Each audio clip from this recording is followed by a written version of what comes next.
Yeah, this video may be a little controversial, but hear me out. I've talked about the best things that we can do for the planet multiple times throughout the history of my channel, but I have never talked about the worst things that we can do for the planet as individuals, so let's talk about it today. Hello everyone, it's Emma and welcome back to my channel where I talk about all sorts of things zero waste, focusing on free, easy, and fun ways to live low waste and ways that we can all be activists. If I talk a little bit too fast, you know what to do with the gear icon. I truly think that every single person is capable of giving up every single wasteful habit that I'm about to talk about. In some capacity. They all have caveats, I will explain the nuance, but these are the things that I personally, in my opinion, these are opinions, think are some of the most damaging things that we can do for the planet as individuals. Not only that, but also they harm the entire zero waste movement. So leave your hot takes down below, check out more of my hot takes in this video, and let's get into it. I'm scared. Starting with the first one, which also functions as a disclaimer. Wasteful thing number one, we need to stop blaming and judging one another. Isn't this video just me going to be judging people? No. You'll see what I mean when I get to them. Some of these things in these lists, I can understand why someone would do that, right? Like I'm going to put myself in their shoes,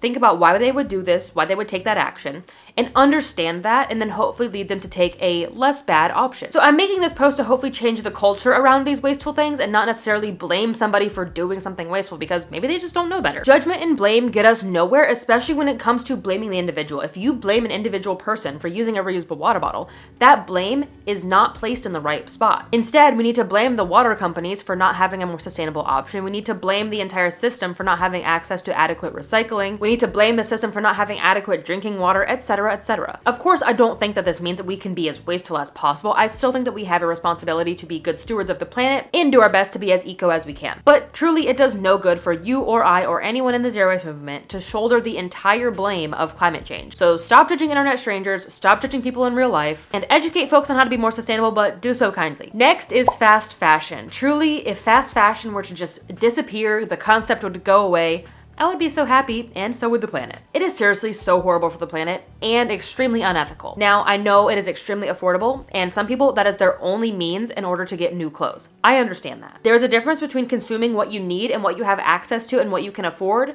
and over-consuming something just because you want to. There is a difference between buying a shirt for a job or a pair of pants for a wedding and buying hundreds of dollars worth of junk just to try on for one TikTok and then throw it away. So if you rely on fast fashion, I'm not mad at you, and quite frankly, I'm not mad at any of the individuals. Again, I am mad at the culture that made this normal. I did a full video on fast fashion literally years ago, I think in 2020, that you can check out down below if you want to. It's very old, and I don't think I can watch it personally because I don't want to see that. So if you want me to make a new one, let me know. So here's the gist of why fast fashion is so bad. From textile waste to not paying workers a living wage to polluting our air and water and to pushing out new trends literally every day and encouraging people to overconsume, throw away their old items, and just buy, this industry has got to go.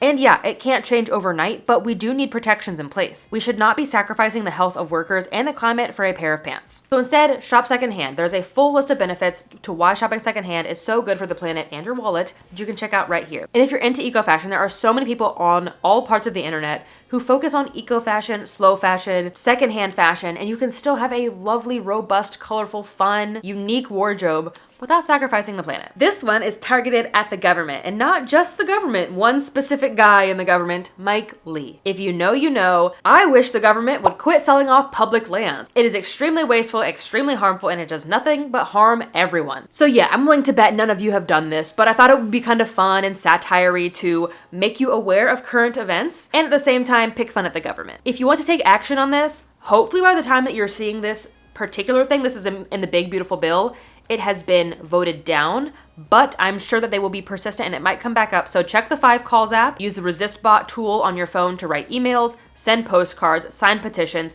follow me on Instagram where I post real-time updates about current events. But truly, how destructive is it to sell off our public lands for logging and oil drilling? This kills plants and therefore kills animals since it is their home and their food. It pollutes water, air, and soil, all of which we rely on. It removes places for us to recreate, which is good for our physical and mental health, and so much more. This is an awful thing that our government has done and will continue to try to do no matter who's in office. Loads of administrations have done this so far, and it needs to be stopped. So use your public lands, follow Leave No Trace, and follow me on Instagram for more actions that you can take every single day to save our public lands. Next, bringing it back to you, me, and everyone in between, we need to stop dismissing small actions. The government does this too.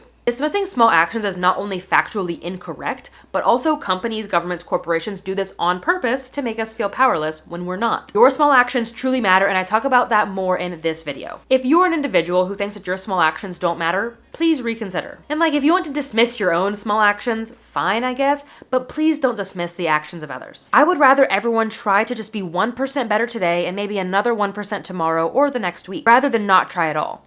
We way too often focus on this all or nothing mindset, that you have to do the biggest and best thing or do nothing at all. This is not true. If I use a reusable water bottle today, sure, it seems meaningless to reduce 1 to 2 plastic water bottles per day. But if 100 people or 1,000 people or 100,000 people or 1,000,000 people do this, you can start to see the impact. If I do this one small action over the course of years, I alone will reduce tens of thousands of plastic water bottles in my lifetime. So yes, small actions matter when you do them yourself, but they matter even more when we do them collectively. So let's stop dismissing that power that we have. I also really wish people would stop over-consuming. And if you think that's you, maybe you're a bit of a shopaholic, I have a great free guide for you that you can check out on my website and also an accompanying video that you can check out right here. It is possible to break up with consumerism and overconsumption and find new hobbies besides shopping. Overconsumption is running rampant. I feel like every day I open TikTok especially and find a new overconsumption trend. It was like a week ago, Labubu. That was literally my face when I heard about this trend. What do you mean people are lining up and waiting hours to spend, $10 or $20 to buy a little collectible stuffed animal that you have to rip open a plastic package for to see if you got the right one,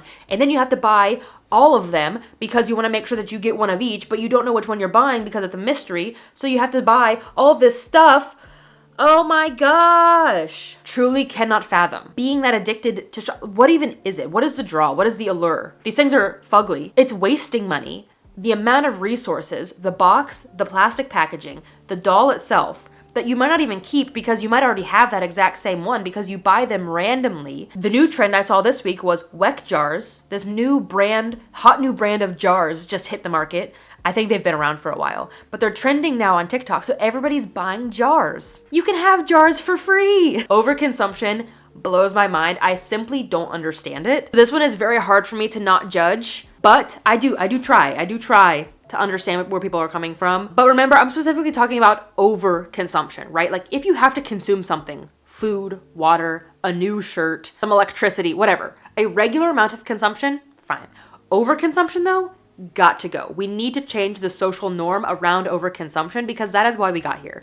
It is so socially acceptable to buy hundreds of Labubus and hope that you collect them all. That's the problem. It is societally normal to do that, so people are going to do it. And this is important because it takes resources to make the things that we buy. Oil had to be extracted, refined, turned into plastic pellets, melted into the object, assembled, packaged, shipped, etc., all to get to your door. Double this with trending items that are only used for a short period of time before being thrown away, and it's an environmental mess. Understanding the full footprint of an item can hopefully help you see how much goes into it and will hopefully help you take care of that item to buy only what you need. Not to mention, both of our landfills and our thrift stores are both running out of space. We don't have room for all of this junk that we are creating, we being collectively humans. Even this excuse of, oh, I'll donate it, don't worry, is still a problem because thrift stores cannot accommodate for this mass amounts of stuff that they are getting because we're buying too much. So, a wasteful thing that I wish society would give up is overconsumption. Another attitude that I would love to see go away from the zero waste movement, but honestly from any movement, is the fear of perfection holding you back from trying at all. I get lots of comments like this. Don't let perfection be the enemy of progress or the enemy of good. You don't have to be a perfect zero waster, a perfect environmentalist to be a good environmentalist. It's a good choice today to turn off the lights when you leave a room, even if you had to hop in your car to go to work. It is a good choice to start a compost bin on your small balcony, even if you don't have access to recycling. Every single little bit of good that we do does matter for the planet, for yourself, for your neighbors, for your community. Not to mention this goal of being 100% eco is truly impossible, and I think that's kind of the fault of the phrase zero waste. Granted, I'm aware the definition of zero waste does not mean perfection, like according to the history of the movement, which you can check out in this video down below. But people just see that word zero waste in a trending video and assume it means perfection, and it doesn't. So instead, aim for 1% today and 1% tomorrow or the next week or the next month, however long it takes you, because it doesn't matter how long it takes you to become more eco. I would rather see everybody trying just a little tiny bit better to be eco-friendly today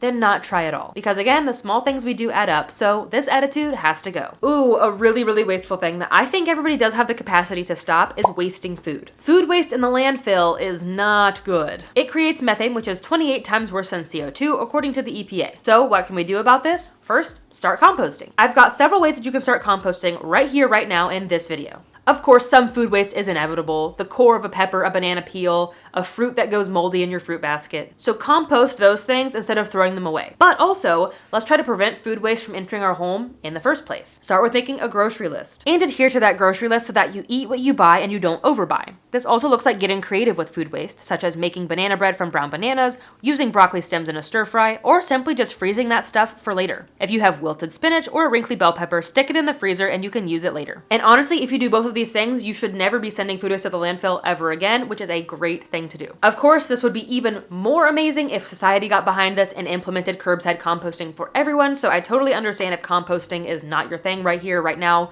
depending on where you live, which is why it's really important to advocate for systemic change here. Go to your town halls, call your mayor, call your governor, and see about getting this stuff implemented in your city or your state. This one came from a recent video I did reacting to a climate denier for an hour and a half, and I trimmed it down for you guys to 50 minutes. And this wasteful thing that has to go is ignoring the facts of climate change. Yes, climate change is still debated in the year 2025, and it is just simply so wasteful and so harmful to continue to ignore the science and not be a staunch advocate for a cleaner planet. Because yes, there are plenty of people out there who do believe in climate change, but they're not advocating for a cleaner home. One thing to believe in climate science, but not know how to solve climate change, and it's another to full on say that the science is wrong. This is another thing that I just cannot wrap my mind around, so if you are a climate denier and you're watching this, welcome. I'm not really sure why YouTube would have provided you this video, but I would love to know, truly I want to know, why you don't believe in climate change. This has got to go. It is time to believe the science because the lack of believing and listening to climate scientists is literally killing people. Something else wasteful that plenty of us do is throwing away items that do not need to be thrown away. I'm not saying you need to hoard your trash. I definitely used to be a bit of a trash hoarder. I would save every little piece of string, ribbon, every single twist tie, XYZ, you name it, because, oh, I might use it one day. There's a line between literally keeping trash in your home and also throwing away perfectly good to use items instead of donating them or selling them, for example. So here are a few questions to ask yourself in order to get some ideas on what to do with that item before you throw it away. Is that item still in good condition? Sell or donate it. And try donating to a smaller thrift store instead of a big chain, because those usually fill up the fastest. Is it not really in good enough shape for someone else to reuse? Try upcycling it.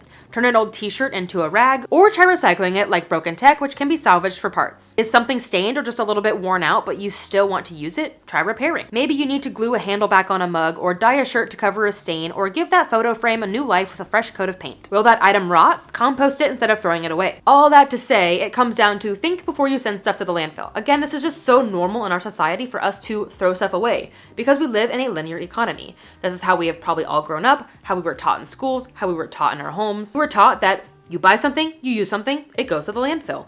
But we need to restructure our minds and our society to think more in a circular way, such as this image right here. It pretty much just outlines specifically the questions I asked and the different means of getting rid of an item. This might be a little spicy of a take, but I think it is very wasteful for people to ignore current events. Essentially, I'm saying I want everybody to watch the news. I know the news is scary, current events are scary. I'm not saying you need to drill your brain with 24/7 news cycle, but I am saying, maybe read the headlines when you wake up in the morning, listen to NPR on your way to work, listen to a podcast about the news on your way to work. However you want to get your news, just take 10 minutes out of your day to stay aware. Especially if you are an environmentalist, you are an aspiring activist, how else are you going to be able to make change if you don't even know what's happening? And I'm also not asking everybody to take to the streets. I know that not everybody can go to a protest. There are many ways that you can be an activist from home, like in this video. It is an extreme privilege to turn away. You may be hearing about bad news, but someone else is living that bad news somewhere else. I get it. Fatigue and burnout are real. It's hard work to have empathy and to care about so many things, but it is so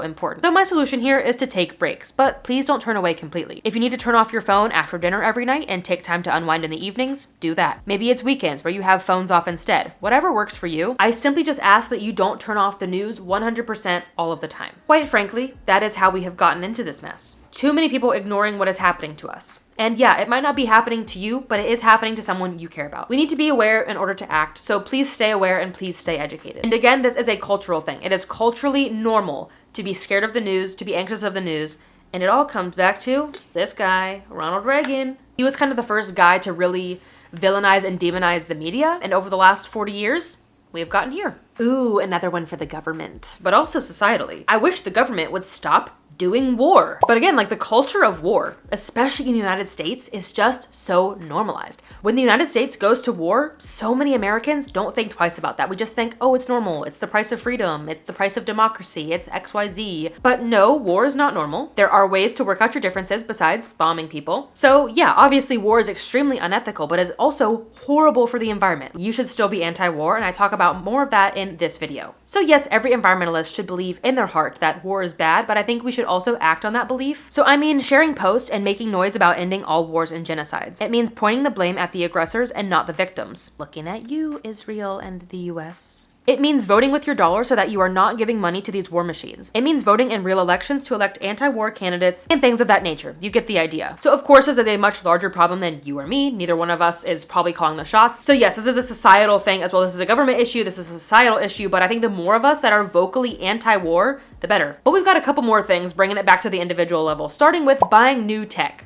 Yes, I am talking to you on a camera with a lens. I'm using an iPad to read my script. I'm probably gonna go post on Instagram with my phone later, and you're probably watching this on a computer. We're all using tech right now.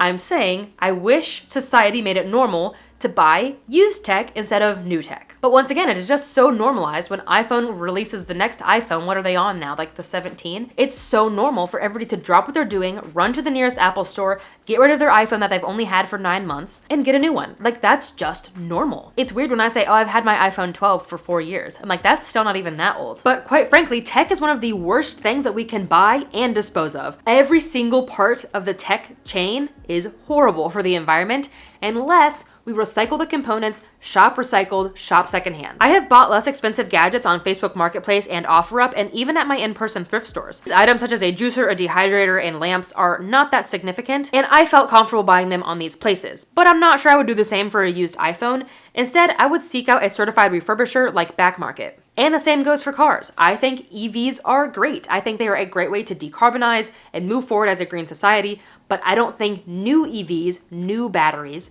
are that great. I think we need to look at EVs, find ways to recycle the batteries, use recycled components in the batteries, and also, as many people as possible, buy EVs secondhand. This one is very easy to control. The next time you think about buying tech, consider secondhand. Next is supporting mega corporations. Again, this is a societal thing, but it is so hard to avoid mega corporations because of charts like this. Mega corporations own other mega corporations who own other mega corporations who own other mega corporations. It is an endless web of mega corporation nonsense. They are so hard to avoid. And I know too that shopping small is a privilege when it comes to money as well. So do what you can here. Shop small as frequently as you can. And you don't have to seek out the most expensive small business on the market, but if your choices are Sabra hummus or a hummus made in your hometown and they are the same price, pick the one made in your hometown. There are so many economic and environmental benefits of shopping small that you can learn more about and fall down below, but a few of them are: they are more likely to listen to your feedback and eco suggestions, there are fewer emissions, mega corporations invest their money into wasteful practices and also buy politicians, and mega corporations cut corners for worker safety, pay, and the environment. I wish we lived in a world where mega corporations didn't exist and shopping small was the only option. That is my dream. So I do not judge you if you rely on stores like Walmart or Amazon because that is the only thing in your price range. I wish our governments did better at reducing the risk of all these monopolies popping up and all these companies owning each other. But for now, if you have the means, please consider shopping small. So that is the list for now. Thank you for watching this video, especially if you made it all the way to the end. Thank you for getting through my mild takes. They ended up being less hot than I thought. I hope at least it came across as kind and more of directing the blame at the proper people who to put the blame on, like we talked about at the beginning, and not just you and me. I know it is not your fault if your only store in your town is a Walmart. I know it is not your fault if your elected officials are awful people and they won't listen to you. So instead, focus on the things that you can control, such as reducing food waste, shopping secondhand, and things like that. And don't forget to leave yours down below. What are the most wasteful things that we do as individuals for the planet? And if you're looking for some hope, you're looking for some ways that you can be a better environmentalist, definitely check out my ideas, once again, opinions on the best things that we can do as individuals for the planet, above and below. But that is all that I have. Once again, thanks for coming along. I'll see you in the next video, but until then, remember that your small actions make a big difference in the long run. Bye, guys. Starting with the first one, which also functions as a... I'm done, yay. I definitely used to, was that a butterfly? It was a butterfly. Or recycle something such as broken tech, which can be salvaged, or recycle it such as broken tech, which can be salvaged for